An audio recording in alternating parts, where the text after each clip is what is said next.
Hi guys, so ngayon guys, babalik tayo ulit. Dun sa may, pupunta tayo guys sa GK kasi nga, maglalaro yung kuya niya at yung si Jared, maglalakad po sila. Maglalaro po sila dun sa may basketballan. Kasi pa maglalaro sila.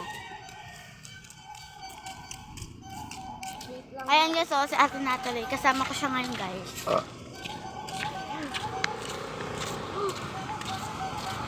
Guys, yun yung pagkanda nyo dahil mabaho yun. Sige guys. Guys, lakad din tayo kasi malapit na tayo sa bahay nila. Ayun yung si Kuya Joshua, nasa jeep sila. Pabalikan na lang namin kayo pag narating. Ay, joke lang guys. So ngayon guys, pupunta na po tayo sa jeep kasi po nandun po si Kuya Joshua. Ay naman po si Jared, kumakain pa, bisit. Nahuli tayo, bi. Oo. Nakakabisit siya.